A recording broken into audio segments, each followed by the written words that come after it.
Assalamualaikum warahmatullahi wabarakatuh. Selamat pagi Mang Cek Bicara di rumah pemirsa PAL TV. Senin hari ini edisi 5 Juni 2024. Kami kembali menyapa pemirsa dengan sejumlah informasi menarik seputar Kota Palembang dan juga Sumatera Selatan di program Halo Palembang. Dan pagi hari ini bersama dengan aku Mang Cek Midun dan aku Cek Fili. Apa kabarnya hari ini pemirsa? Ya. Semoga kabarnya tetap selalu sehat, tetap selalu semangat dalam menjalankan aktivitas apapun itu. Betul. Apalagi kemarin kalau diingat-ingat Palembang anget ini mati lampu galau Cek Midun. Tidak hanya Palembang, Sumatera bagian selatan Betul, ya, dan juga memang sudah ada surat dikeluarkan juga dari PLN bahwasannya memang sudah ada gangguan dan sudah teratasi juga. Betul. Dan kita hari ini walaupun pagi hari mungkin mandinya agak hemat-hemat sedikit air ya, karena memang masih mati airnya pagi hari, tapi tetap tidak mengurangi semangat kita untuk beraktivitas pagi hari ini Mang Cek Bicara di rumah ya. Dan Cek Fili, hari ini studio PAL TV ini luar biasa karena narasumber kita ini berkaitan dengan keamanan juga apa ya, mungkin kenyamanan warga Kota Palembang. Betul sekali.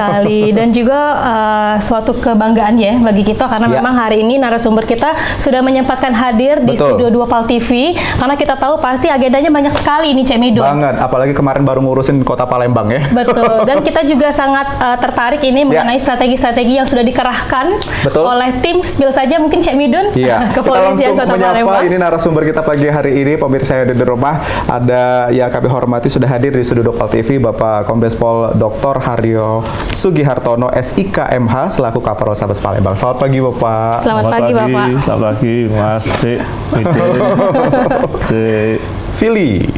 Oh, iya.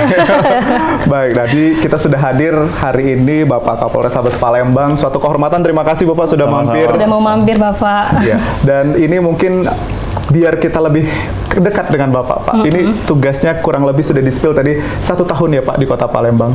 1 tahun 2 bulan maksudnya. 1 tahun 2 bulan. Bagaimana Pak ambience-nya Kota Palembang mengamankan kota kami tercinta ini Pak? Sebenarnya Kota Palembang itu sangat dinamis ya. Makanya dinamakan kota besar. Kota besar Palembang, dan ini menjadikan satu kehormatan bagi saya untuk bisa dinas sebagai nakoda kepolisian di tingkat kota besar Kota Palembang. Dan kami melihat Kota Palembang heterogen.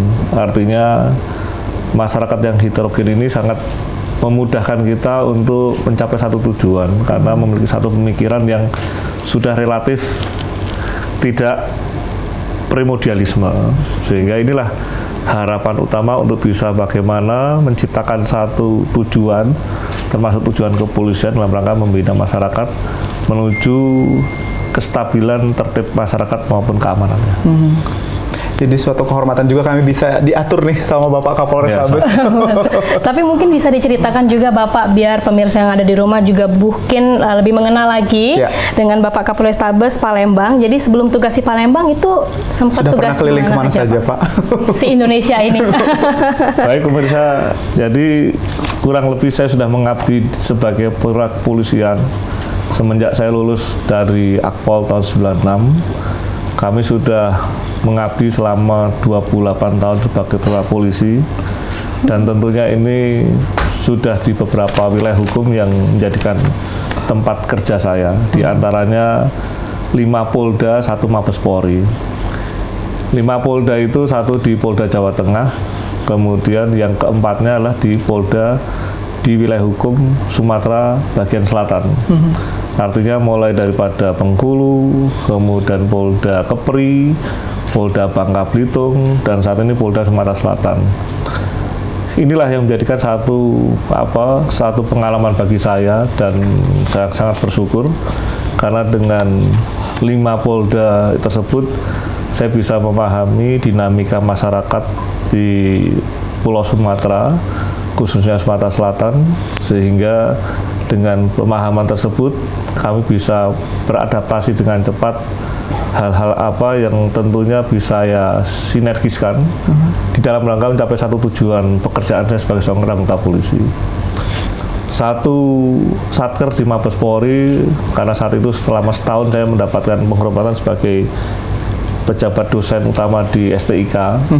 Disitulah kami juga menularkan ilmu sesuai dengan bidang kerja yang saya tekuni, dan pada akhirnya selama kurang lebih 28 tahun tersebut kami juga bisa menyelesaikan pendidikan formal kepolisian, Sespimti, Demikian juga saya mendapatkan semacam kesempatan untuk menyelesaikan jenjang pendidikan umum, saya mengambil program doktor S3, sehingga dengan 28 tahun tersebut kami merasa sudah sempurna dan lengkap untuk menjadikan satu persyaratan formil sebagai perwira kepolisian di dalam rangka untuk membantu tugas-tugas pelayanan kepada masyarakat. Masya Allah, luar biasa. Ini inspiratif ya. Betul. Walaupun beliau sudah ada gelar di belakang, ternyata mau nambah gelar lagi di depan. Benar. Doktor ya Pak ya. Dan ini juga menjadi, mungkin tidak banyak pemirsa yang tahu bahwa ini ada yang artikel yang Midun baca, Pak Haryo ini dulu sebetulnya adalah atlet sepak bola Pak. Oh. Iya. Kalau kita boleh flashback ke belakang Pak, kenapa tiba-tiba langsung memilih untuk menjadi perwira pada saat itu Pak? Jadi itu sesuatu yang saya tidak tahu juga, karena keluarga saya tidak ada basic olahragawan. Jadi memang olahraga sepak bola itu kan olahraga yang merakyat. Di saat saya masih SD, kami coba menekuni itu, dan ternyata kami tertarik untuk bergabung dengan klub sepak bola di Kota Semarang. Dan seiring dengan pertumbuhan umur yang ada, waktu yang ada, ternyata saya dinilai mampu untuk bisa bersaing dengan teman-teman kami pemain sepak bola yang di Kota Semarang. Dan pada akhirnya pada saat kami masih SMP, kami mendapatkan kesempatan untuk mengikuti training center di Semarang yang notabene klub kebanggaannya adalah PSIS Semarang. Saat itu membutuhkan pemain-pemain pilihan untuk mewakili Kota Semarang. Di antara ratusan para atletik sepak bola Kota Semarang dipilih kurang lebih 24 orang, dan alhamdulillah 24 itu salah satunya saya. Sehingga disitulah saya mencoba mulai menekuni sebagai pesepak bola amatir. Dan seiring dengan pertambahan usia yang ada, kami melihat sepak bola saat itu belum bisa menjadikan satu jaminan kita untuk bisa meraih satu masa depan yang lebih baik. Dan pada akhirnya kami memutuskan untuk mengikuti kegiatan pendidikan secara reguler yang ada. Dan seiring dengan waktu yang ada, dengan modal yang sudah saya miliki, dan alhamdulillah kami lulus SMA tahun 92. Namun pada saat itu kami mencoba untuk masuk sebagai perwira kepolisian, yaitu Akabri, namun gagal. Dan pada akhirnya kami mengulangi kembali di tahun 1993, dan akhirnya masuk hingga saat ini terpilih sebagai perwira alumni Akabri tahun 96. Dan saat ini kurang lebih sudah 28 tahun saya mengabdi sebagai perwira di Kepolisian Negara Republik Indonesia. Masya Allah, inspiratif loh ini Betul. Pak. Jadi Pak Haryo ini pernah gagal juga ternyata. Dan ternyata ini membuka juga pikiran dari masyarakat yang kemarin mungkin sempat tes. Betul. Dan gagal, tapi apa salahnya untuk mencoba lagi ya Pak ya? Karena ada satu kunci. Ketika kita memiliki satu keinginan, sebisa mungkin kita tidak usah begitu euforia mengharapkan keinginan itu bisa kita dapatkan, namun kita tetap berusaha. Namun berusahanya itu juga harus ada bekalnya, bukan cuma modal nekat. Sehingga dengan ada bekal tersebut, dan yang terpenting adalah berdoa. Berdoa kepada Tuhan Yang Maha Esa, Allah Subhanahu wa Ta'ala, sehingga seiring dengan ikhtiar yang ada tersebut, insya Allah kita bisa mencapai tujuan kita, yang tentunya dengan satu ketulusan, satu ketenangan jiwa, satu perilaku kehidupan yang lebih baik, saling menghormati, sehingga disitulah rahmat maupun anugerah Allah dapat kita dapatkan.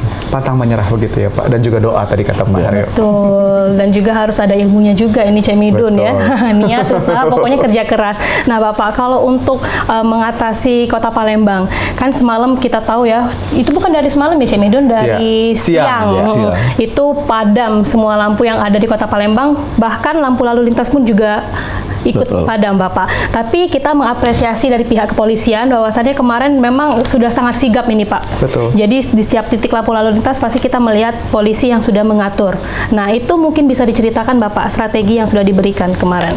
Baik, para pemirsa sekalian, dari dapat kami ulas sedikit. Kemarin pada pukul 11 sebenarnya kami sedang Zoom meeting dengan Mabes Polri, yang saat itu seluruh Kapolres se-Indonesia diwajibkan untuk mengikuti Zoom meeting tersebut. Namun situasi berbeda pada pukul 11.00 ketika tiba-tiba arus listrik yang ada di Kota Palembang padam. Seketika itu juga kami melaporkan melalui bantuan WA yang ada ke Mabes Polri dan bisa diterima. Seiring itu juga kami mencoba mencari tahu apa penyebab pemadaman listrik tersebut, apakah sifatnya sebentar atau lama, karena ini sangat penting bagi kami guna memastikan pelayanan kami pada masyarakat. Pada saat itu kami belum tahu penyebab utamanya, karena saya anggap itu mungkin kegiatan rutin teman-teman di PLN dalam rangka pemeliharaan maupun ada suatu gangguan yang sifatnya tidak lama. Namun ketika kami mencoba mengikuti perjalanan pemadaman tersebut, ternyata kami mendapatkan informasi yang sama dengan rekan-rekan kami di kabupaten yang lain, di provinsi yang lain. Kami akhirnya mencari tahu kepada kepala distribusi PLN yang ada di Kota Palembang, dan ternyata beliau menginformasikan memang benar telah terjadi gangguan ketenaga listrikan, terutama di bagian Sumatera bagian selatan pulau ini. Ya. Artinya ini sudah meluas, bukan cuma Kota Palembang. Dan seiring dengan itu kami mencoba mencari tahu apakah ini cukup lama, sebentar, atau sedang. Karena ini sangat penting bagi kami, sekali lagi, untuk memastikan pelayanan pada masyarakat. Namun demikian, seiring dengan situasi yang ada, kami mengambil langkah-langkah yang cepat. Alhamdulillah, sarana HT saya masih bisa berfungsi, karena saya pikir HT ikut mati. Kalau HT ikut mati, mungkin kita tidak tahu bagaimana cara berkomunikasinya. Betul. Dengan adanya alat komunikasi HT yang ada, kami mencoba menghubungkan kepada seluruh perwira saya di bidang operasional, khususnya kasat operasional, apakah itu kasat reserse, kasat lantas, kasat samapta, kasat bimas, kasat intel, dan seluruh kapolsek, termasuk kasat tahti yang membidang tahanan. Kenapa demikian? Karena unsur-unsur pelayanan itulah yang sangat penting bagi kami untuk dipastikan supaya bisa berjalan seiring dengan melekatnya pelayanan pada masyarakat. Satahti pun juga sama, di situ ada tahanan kami yang notabene seorang manusia yang harus kita perhatikan, sehingga dengan adanya kecepatan itu kami bisa memberikan yang terbaik terhadap rekan-rekan yang menjadikan bagian layanan kami. Disitulah kami mencoba menggerakkan seluruh anggota kami. Ini sebelum ada perintah Bapak Kapolda, kami sudah melangkah. Karena ini sudah menjadikan satu SOP saya, ketika ada sesuatu yang mengganggu dalam pelayanan pada masyarakat, kami harus melakukan tindakan yang lebih cepat supaya Kota Palembang yang dinakodai oleh Polrestabes Palembang ini dapat memberikan yang terbaik kepada masyarakat. Karena kami tidak ingin melihat ketika di saat masyarakat membutuhkan, sementara kami ada, kami tidak berbuat apa-apa. Harapan saya, sekali lagi, slogan polisi sebagai penolong itu betul-betul ditanamkan, karena memang sejatinya tugas polisi adalah menolong. Sehingga apapun ceritanya, kita harus bisa pada kesempatan pertama memberikan layanan pertolongan pada masyarakat. Seandainya tidak bisa pun, kita bisa memberikan argumentasi yang masuk akal, sehingga kehadiran kami tidak dikatakan sia-sia. Itulah prinsip kami. Sehingga pada kesempatan yang ada saat itu, kami mencoba menggerakkan seluruh satuan operasional dan kapolsek, sehingga harapannya terlayani kegiatan masyarakat yang ada di Kota Palembang, sehingga tidak menimbulkan satu permasalahan baru lagi. Karena hakikatnya kami, tugas ini jangan sampai kehadiran kami memunculkan satu masalah baru. Tugas kami menyelesaikan masalah, takutnya malah ada masalah baru lagi, itu yang kami hindari. Itulah tugas sejatinya yang kami lakukan. Baik, ini sinergi yang luar biasa, Pak. Betul. Jadi bahkan tadi Pak Haryo sudah cerita bahwa belum diperintahkan oleh Pak Kapolda pun, di bawah pimpinan Pak Kapolrestabes kita sudah punya strategi begitu ya, Pak. Baik, pemirsa di rumah, ini semakin menarik obrolan kita bersama dengan Bapak Kapolrestabes Palembang. Tapi kita bakal balik lagi, ada 2 segmen lagi, Cek Filie. Kita bakal membahas lagi, dan juga nanti akan kita bahas tentang tema kita terkait di Halo Palembang edisi hari ini. Jadi jangan kemana-mana, tetap bersama kami di Halo Palembang.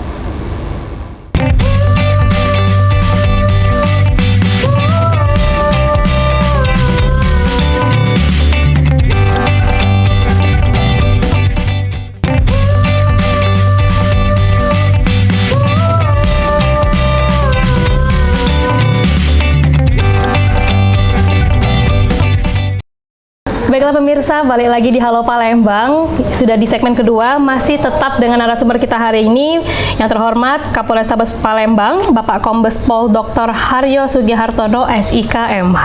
Betul, dan di segmen 1 tadi kita sudah mengenal lebih dekat dengan profil beliau. Mungkin pemirsa di rumah banyak yang belum tahu ternyata Pak Haryo ini dulunya adalah atlet sepak bola loh. Betul. Yang sekarang mengabdi untuk mengamankan masyarakat Kota Palembang khususnya. Dan kita di segmen kedua ini izin Pak Kapolres akan membahas tentang tema kita terkait dengan keamanan juga kondisivitas jelang pilkada di Kota Palembang, Pak. Melihat sejauh ini, Pak, pilkada yang akan berlangsung saat lagi di Kota Palembang seperti apa, Pak?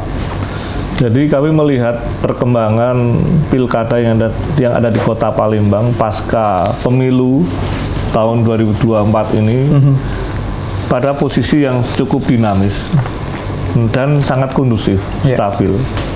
Tentunya ini menjadikan satu modal bagi kita.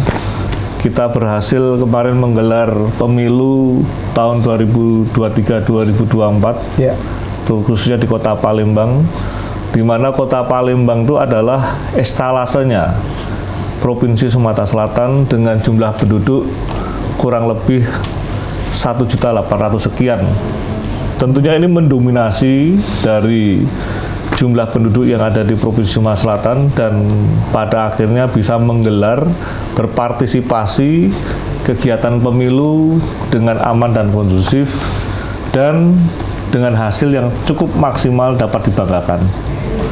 Tentunya sekali lagi ini menjadikan satu modal bagi kami guna melangkah pada tahap kedua menggelar pilkada tahun 2024. Kami sudah mencoba memapping profil orang per orang yang saat ini menjadi bakal calon kepala daerah, khususnya wali kota Palembang maupun gubernur Sumatera Selatan. Dan ini menjadikan satu bagian analisa kami dalam menggelar kekuatan maupun tugas-tugas kepolisian yang kami lakukan, khususnya strategi yang kami nanti akan terapkan guna menghindari hal-hal yang tentunya mungkin tidak kita inginkan bersama-sama. Dengan adanya modal tersebut, situasi yang kondusif dan lebih stabil, tentunya ini menjadikan sekali lagi langkah awal yang baik bagi kami. Kami juga mendengar dari mulut ke mulut situasi Kota Palembang, khususnya Kamtibmas, dari hari ke hari menunjukkan tren yang positif, artinya kepercayaan masyarakat kepada kepolisian cukup meningkat. Demikian juga hasil layanan kami kepada masyarakat dapat dirasakan. Kami ingin mencoba merubah wajah tampilan kepolisian Kota Palembang menjadi yang lebih baik, agar kiranya harapan daripada masyarakat terhadap kehadiran tugas-tugas kepolisian dapat kami layani dengan sebaik-baiknya. Sekali lagi prinsip kami anggota kepolisian Resort Kota Palembang ini, Kota Besar Palembang ini adalah bagian untuk membantu dan menolong masyarakat. Tidak ada artinya kehadiran kami tanpa menolong masyarakat, karena itu adalah bagian teken kontraknya kami.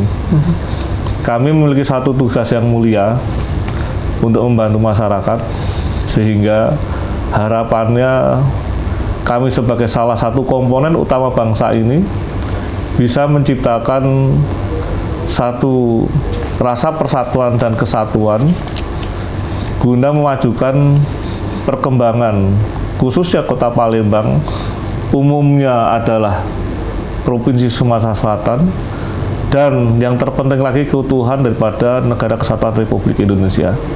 Inilah harapan-harapan kami. Dengan adanya modal yang ada, kami tentunya dengan satu rasa optimis masih bisa memberikan satu yang terbaik pelayanan kepolisian kepada masyarakat Kota Palembang. Betul, dan ini setuju Pak, karena memang kepolisian adalah wajah keamanan Pak. Ini khususnya di Indonesia, apalagi di bawah naungan Bapak pimpinan Kapolrestabes. Jadi memang Palembang akan aman dan nyaman begitu ya, Cek Fili ya? Betul sekali, apalagi tadi sudah disebutkan sama Pak Haryo ya, statementnya itu bahwasanya kita ini sudah taken kontrak dalam melayani dan juga memberikan keamanan untuk masyarakat yang ada di Indonesia, khususnya Kota Palembang ya Bapak ya.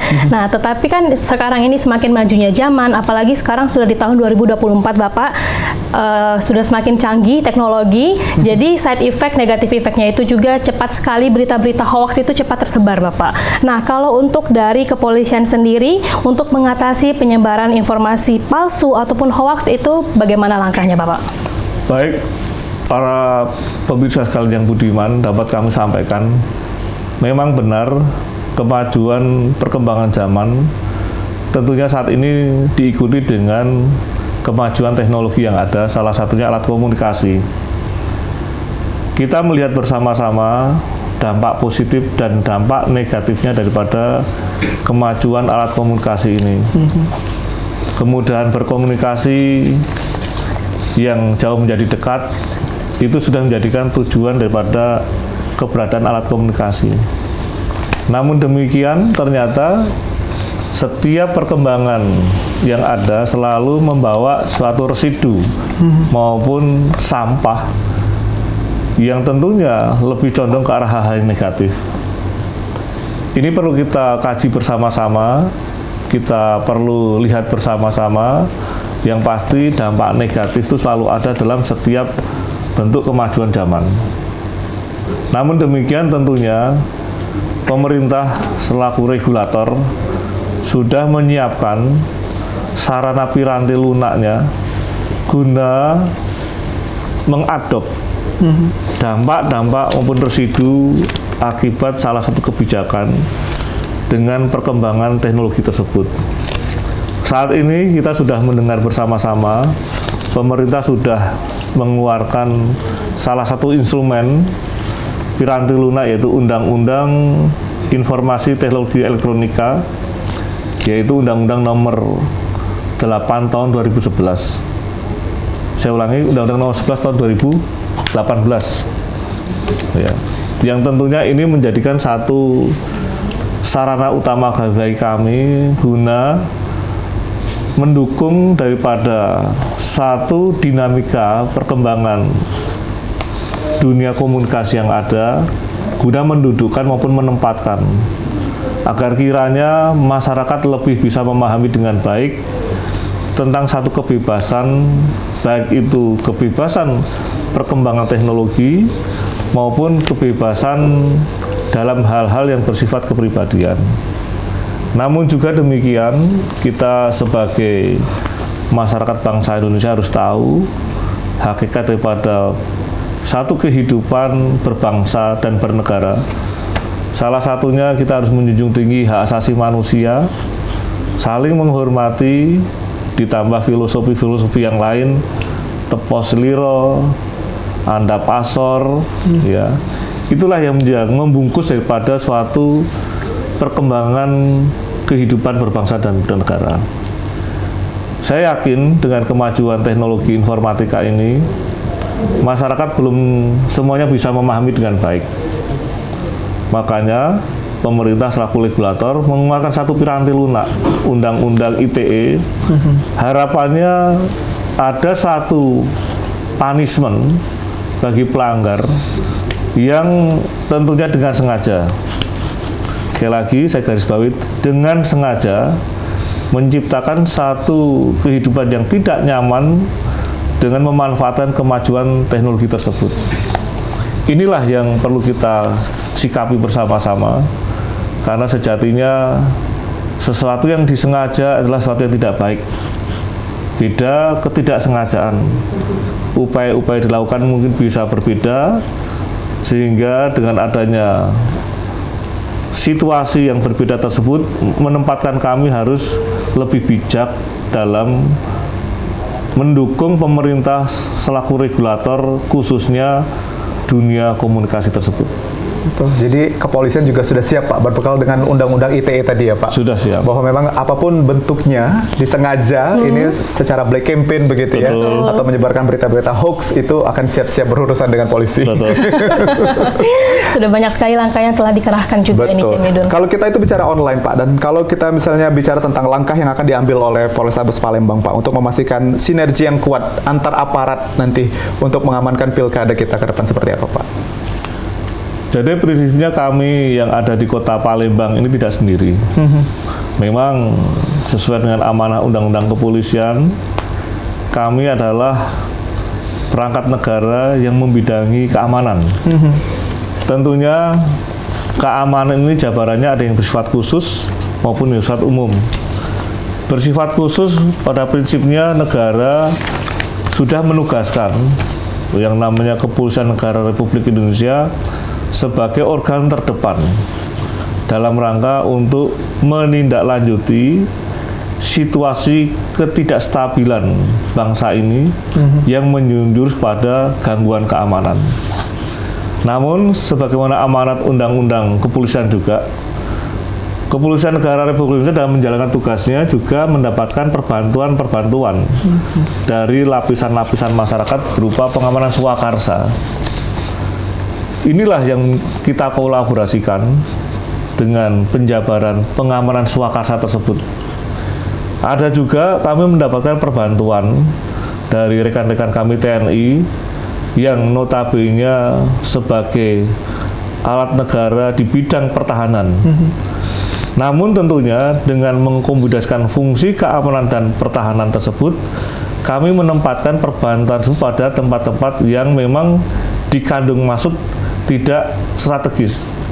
Artinya, kenapa demikian? Sekali lagi dapat kami sampaikan, bidang keamanan tersebut bersentuhan langsung dengan masyarakat, yang tentunya segala hal yang berkaitan tentang hak asasi manusia harus dijunjung tinggi. Penerapan tugas-tugas kepolisian dengan memegang asas perlindungan hak asasi manusia inilah yang menjadikan salah satu heavy kami, penitik beratan kami, sehingga kami membutuhkan suatu spesifikasi kemampuan yang pada akhirnya tugas-tugas pelayanan baik itu di bidang yang bersifat umum maupun khusus. Bersifat khusus itu salah satunya penegakan hukum. Kita masih bisa menjunjung tinggi hak asasi manusia sebagaimana slogan Garda Anggota Kepolisian tersebut sendiri. Di bidang pengamanan swakarsa, sekali lagi kami dibantu oleh lapisan-lapisan masyarakat karena saat ini bentuk-bentuk pengamanan swakarsa cukup banyak. Namun demikian sekali lagi kami juga menempatkan pada ring-ring tertentu, sehingga dengan adanya bantuan pengamanan swakarsa tersebut, kekuatan pengamanan yang ada di Republik ini tetap terjaga sebagaimana yang diharapkan. Karena sekali lagi, rasa aman sangat dibutuhkan oleh masyarakat. Rasa aman menjadi satu kebutuhan masyarakat. Oleh karena itu, dengan adanya korelasi yang baik antara kami dengan masyarakat itu, kami mencoba menerapkan langkah-langkah yang lebih konstruktif sehingga masyarakat akan semakin sadar akan keadaan kami sebagai petugas keamanan. Baik, jadi sinergi yang kuat ini sudah disiapkan begitu ya Pak? Sudah. Tidak hanya Polri saja, namun sudah bersinergi dengan bagian keamanan lainnya juga. Betul. Tentunya. Sudah bekerja sama dengan perangkat yang lain juga. Betul. Tetapi Bapak bahwasannya walaupun polisi ataupun dengan perangkat yang lain sudah bekerja keras dalam mengamankan dan menertibkan yang ada di Kota Palembang ini, tetapi mungkin agak sedikit sulit Pak kalau masyarakatnya tidak bekerja sama juga gitu Pak. Nah, kalau untuk dari Bapak sendiri, upaya apa yang harus dilakukan di masyarakat Kota Palembang ini dalam menertibkan dan juga memberikan keamanan di Kota Palembang ini, Bapak? Jadi para pemirsa sekalian dapat kami sampaikan, ibaratnya polisi adalah bayang-bayang masyarakat. Ketika masyarakat itu tertib, berarti dapat dipastikan polisinya juga tertib. Namun demikian sebaliknya, ketika masyarakat tidak tertib, berarti disitulah kehadiran polisi juga lebih condong tidak tertib. Sekali lagi, filosofi ini tidak bisa dihilangkan karena kami juga bagian masyarakat. Oleh karena itu saya melihat dinamika di Kota Palembang sekali lagi heterogen. Ini adalah satu modal utama bagi kami guna menciptakan tertib sosial yang lebih baik dan mudah. Kami berharap dengan heterogennya masyarakat Kota Palembang ini sekali lagi memudahkan kami dalam menyamakan satu persepsi implementasi tugas-tugas kepolisian, sehingga dengan demikian masyarakat yang tertib ini lebih jauh banyak dibanding yang tidak tertib. Dan saya yakin dan percaya sekali lagi kurang lebih 1 tahun 2 bulan perlahan demi perlahan kami mempelajari karakter masyarakat Kota Palembang. Dan pada prinsipnya masyarakat Kota Palembang dapat dikatakan masih cukup bagus untuk bisa membantu menciptakan situasi yang lebih baik. Dan kami mengapresiasi itu karena sejatinya tingkat budaya masyarakat Kota Palembang sudah menuju ke arah yang lebih baik. Tinggal bagaimana kami mendampinginya, mengawalnya, sehingga kepentingan yang lebih tinggi untuk kepentingan pembangunan Kota Palembang, peningkatan persatuan dan kesatuan bangsa dapat kita ciptakan dengan sebaik-baiknya. Betul, itu setuju sekali. Tapi Pak, kalau kita melihat dari pola masyarakat Pak, khususnya di Kota Palembang ini, bahasanya ini tekak bantah Pak. Masih saja terus-menerus walaupun Polri sudah berupaya begitu ya, bersikeras mengamankan, tapi juga kembali lagi seperti Pak Haryo bilang adalah masyarakat adalah tonggak utamanya. Kalau tertib, polisi akan juga lebih enak menertibkannya begitu ya. Nah, kita akan tanyakan lagi pemirsa di rumah ini terkait dengan pola masyarakat khususnya di Kota Palembang ini di bawah kepemimpinan Bapak Kapolres Palembang. Kita akan balik lagi setelah jeda iklan berikut ini. Jadi jangan kemana-mana, tetap bersama kami di Halo Palembang.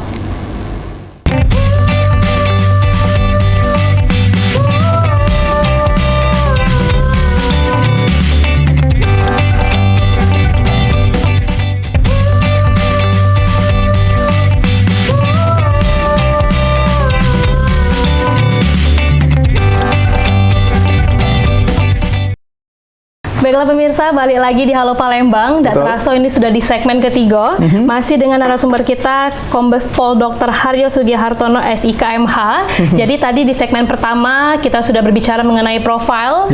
Dan juga di segmen kedua kita sudah berbicara mengenai keamanan dan kondusivitas jelang Pilkada Palembang. Itu juga merupakan tema kita hari ini.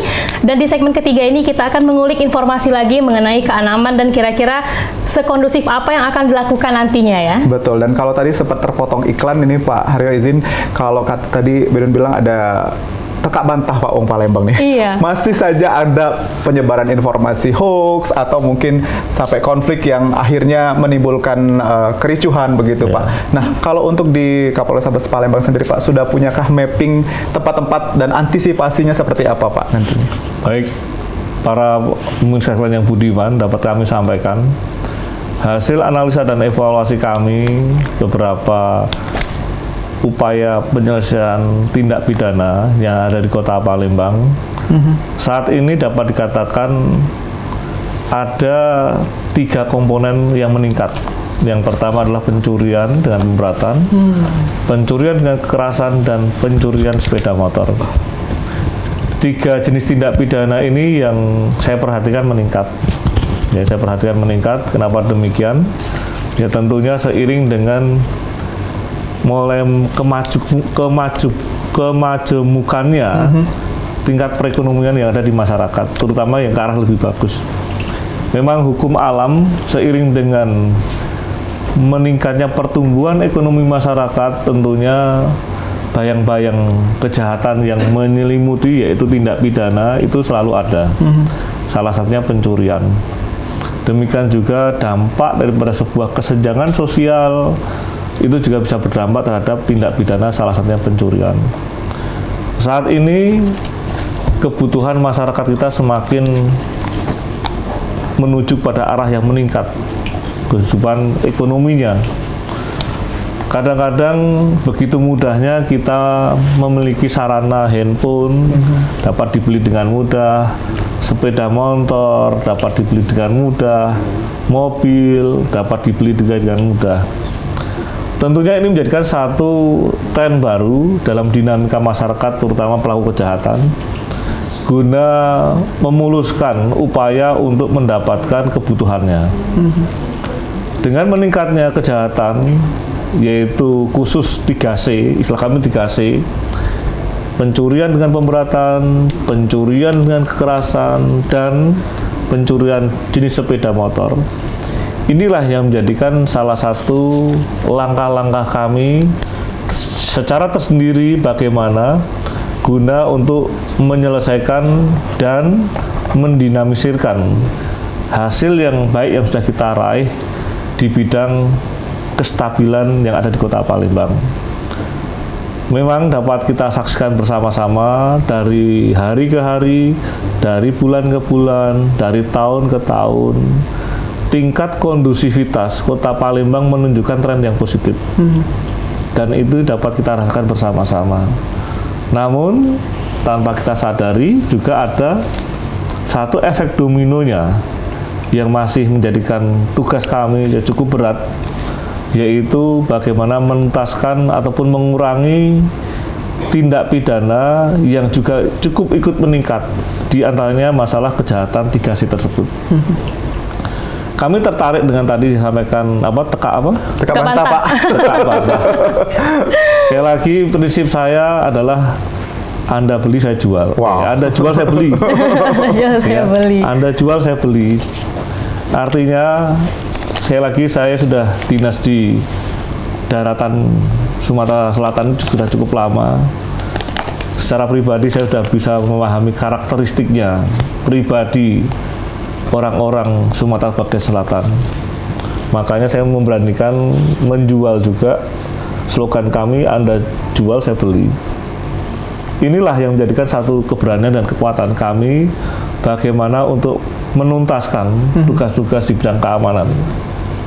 Saya yakin ketika masyarakat dihadapkan dengan situasi yang sebenar-benarnya, kita dudukkan yang seluruh-seluruhnya, satu permasalahan yang tadi saya katakan, bagian kejahatan maupun pelanggaran, tentunya mereka akan mengalami pada titik nadir, yaitu kesadaran. Apapun ceritanya silakan Anda jual saya beli. Ya. Namun kami juga memegang satu kewenangan, satu SOP yang notabene itu juga menjadikan satu kunci kami guna menciptakan situasi stabilitas di Kota Palembang. Oleh karena itu, silakan slogan itu seandainya masih ada yang pengen dicoba gitu ya, Pak? Dicoba, silakan akan saya beli. Ditantang langsung sama Pak Akan Kapolres saya beli. Tabes. Apapun yang mau dijual-jual gitu ya. Akan saya beli. Akan dibeli dengan SOP yang berlaku. Dengan seperti SOP yang ada, tentunya dengan tingkat pemahaman hukum yang sebenar-benarnya. Ya. Kami memiliki satu kewenangan, kami juga dilindungi dengan satu jaminan hak asasi di bidang tugas kami, sehingga dengan adanya hal-hal yang menyertai perlindungan kami, sebagaimana yang ada di KUHP maupun di KUHP, ketika seorang aparat negara sedang menjalankan tugasnya, tentunya dengan konstruksi yang lebih baik, akan selalu dilindungi privasi tugas-tugasnya, sehingga akan terhindar daripada sebuah ancaman hukuman-hukuman yang notabene dapat merugikan daripada kami selaku aparat negara tersebut. Betul. Jadi jangan salah, Pak Haryo ini sudah keliling daratan yang ada di Sumatera bagian selatan ya. Apalagi di Jambi katanya kan. Betul. Pak ya. Nah, kalau untuk daerah sendiri Pak, mungkin bisa di-spill biar masyarakat yang nonton, oh ini daerah aku, jadi aku harus lebih sadar lagi untuk tidak melakukan tindak kejahatan. Mungkin daerah mana Pak yang agak lebih rawan di Palembang ini? Baik, para pemirsa sekalian, dapat kami sampaikan sekali lagi hasil analisa dan evaluasi yang kami lakukan. Kami baru saja menyelesaikan satu tugas negara, yaitu Operasi Sikat Musi tahun 2024, di mana kami melakukan kegiatan operasi yang bersifat khusus selama kurang lebih hampir 2 minggu atau 15 hari, mulai tanggal 14 Mei tahun 2024 sampai 29 Mei tahun 2024. Baru selesai kemarin, dan baru kami expose hasil-hasil yang sudah kami lakukan upaya penindakan guna melakukan penekanan menurunnya tren atas yang tadi kami sampaikan, kejahatan khususnya 3C. Dari 14 ataupun 15 hari yang sudah kami lakukan kegiatan operasi tersebut, kami sudah mengidentifikasi pelaku tindak pidana maupun lokus delikti atau tempat kejadian perkara di mana tindak pidana tersebut terjadi. Saat ini Kecamatan Sukarame dan sekitarnya Al-Lebar masih mendominasi daripada terjadinya tindak pidana. Demikian juga Kecamatan Sako dan Sematang Borang juga masih menyertai daripada ranking yang diperoleh atas tingginya kriminalitas 3C yang terjadi. Yang berikut Kecamatan IB1, selanjutnya Kecamatan Pinggiran Kalidoni, kemudian Pelaju dan Kertapati. Dari beberapa kecamatan yang kami sebutkan tersebut atau wilayah hukum yang kami sebutkan tadi, menjadikan salah satu prioritas kami guna menggelar tugas-tugas kepolisian menjadi lebih baik dan lebih tinggi intensitasnya. Kemarin kami sudah mencoba mengumpulkan seluruh pejabat utama kami. Salah satunya kami ke depan harus lebih banyak melakukan tindakan-tindakan preventif di beberapa kecamatan yang saya sebutkan tingginya kasus 3C. Kegiatan preventif itu apa? Itu adalah kegiatan yang menghadirkan secara langsung anggota kepolisian di lapangan guna mencegah timbulnya kejahatan. Tentunya ini akan didominasi oleh satuan fungsi operasional kami, yaitu fungsi Samapta, fungsi lalu lintas, yang menjadikan leading sektor daripada kegiatan-kegiatan patroli yang nantinya menjadikan salah satu pemberatan kami maupun peningkatan kualitas dan kuantitas yang akan kami lakukan. Kami juga menyadari anggota kami cukup banyak, namun juga dinamika kegiatan kami juga tidak kalah juga, sangat banyak sekali. Sebagai contoh hari ini, hari ini kami harus mengamankan kegiatan masyarakat, kurang lebih 8 kegiatan masyarakat. Dari 8 yang besar itu, 6 atau 7 diantaranya adalah demo. Jadi rekan-rekan ketahui bersama, kegiatan demo atau penyampaian aksi unjuk rasa, penyampaian pendapat di muka umum di Kota Palembang itu sudah menjadikan tren. Namun demikian, walaupun kekuatan yang kecil maupun sedang, kami tidak boleh terlena. Kami harus menggelar kekuatan sesuai dengan SOP yang ada. Tentunya penggelaran kekuatan tersebut sangat menyita waktu anggota, energi anggota yang seharusnya bisa menggelar kegiatan-kegiatan preventif tadi, menggelar kegiatan patroli. Coba rekan-rekan bayangkan, masyarakat bayangkan apabila anggota kami harus standby pada pukul 08 hingga 14 atau enggak 15.00. Di situ waktu sudah cukup banyak tersita. Satu sisi, anggota yang kami gunakan untuk pengaman tersebut juga anggota yang seharusnya menggelar tugas patroli. Oleh karena itu, dengan terbatasnya kekuatan yang ada, dengan banyaknya intensitas kegiatan yang harus kami hadapi, kami layani, kami masih mencoba berpikir bagaimana menyeimbangkannya. Kami sudah memiliki strategi, namun akan kami coba dan selalu akan kami coba dengan kekuatan yang kami miliki. Kemarin saya sudah mengumpulkan seluruh pejabat utama kami. Kami akan melibatkan seluruh komponen anggota kami yang tidak efektif sebagai staf untuk diperbantukan penggelaran kekuatan di masyarakat pada jam kerja. Harapannya itu bagian yang masih bisa saya lakukan guna menjawab sebuah kondisi hambatan yang kami alami, sehingga dengan jawaban itu kami sudah mencoba berbuat yang semaksimal mungkin. Oleh karena itu, kami berharap dengan kegiatan yang sudah maksimal, dengan strategi yang sudah kami sampaikan, tentunya bisa menjadikan satu pemakluman seandainya situasi yang masih diinginkan belum tercapai. Namun sekali lagi kami tidak diam. Kami selalu bekerja sama dengan komponen Forkominda yang ada. Kebetulan saya ini yang dituakan di Forkominda, sehingga kami harus bisa memberikan satu panduan yang lebih baik guna menyamakan satu persepsi tugas-tugas pelayanan pada masyarakat. Hakikatnya adalah tugas pelayanan masyarakat harus kita utamakan. Sehingga dengan adanya satu tujuan persepsi yang sama ini akan bisa menyamakan, menyeragamkan cara bekerja kami dengan rekan-rekan Forkominda yang lain, yang pada akhirnya juga akan terbantu tugas-tugas Harkamtipmas, pemeliharaan keamanan dan ketertiban yang ada di Kota Palembang. Oke, Baik, baik. ini luar biasa. Sebenarnya masih banyak ini Pak pertanyaan pengen kita tanyain. Iya. Tapi waktu juga yang memang harus Betul. memisahkan kita. Ini terakhir Pak, sebelum kita closing, boleh dikasih himbauan ke masyarakat atau mungkin masyarakat yang merasa mungkin tidak nyaman terkait dengan nanti pilkada ada berita hoax yang akan disebarkan atau kita menemukan berita-berita hoax atau mungkin pribadinya yang merasa tidak nyaman Pak di Kota Palembang akan mengadukan kemana dan mungkin himbauannya untuk masyarakat. Silahkan Bapak. Baik, kepada seluruh masyarakat, kami menghimbau saat ini masyarakat sudah semakin cerdas guna memilih wakil rakyatnya maupun wakil pribadi-pribadi yang menjadikan sosok pimpinan pada saatnya nanti.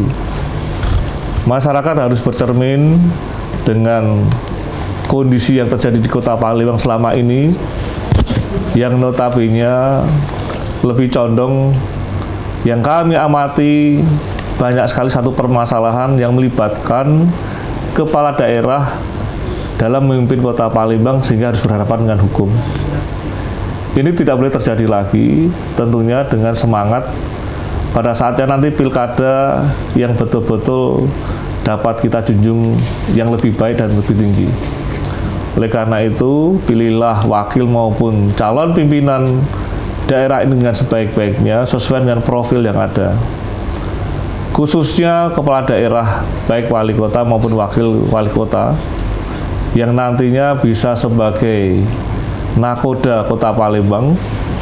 Dengan demikian, masyarakat sedikit banyak sudah mencurahkan perhatiannya dalam kontestan pilkada yang akan digelar pada tanggal 27, saya ulangi, pencoblosannya pada tanggal 27 November tahun 2024.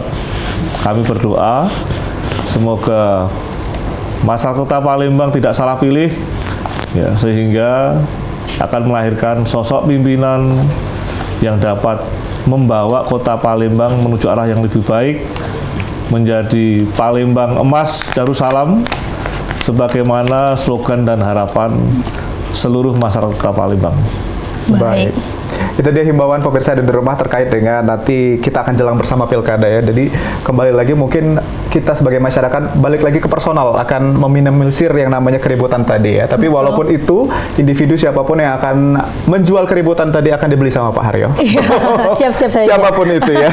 Pemirsa di rumah, itu dia obrolan yang menarik pagi hari ini bersama dengan Kapolres Sabes Palembang. Terima kasih sekali lagi Bapak sudah hadir di studio Opal TV. Terima kasih pemirsa di rumah. Terus saksikan Halo Palembang ini setiap hari dari jam 9 sampai jam 10 cuma di Pal TV, memang punya kita. Akhir kata aku Mang Camidun. Aku Cevili pamit undur diri. Terima kasih dan sampai jumpa. Bye.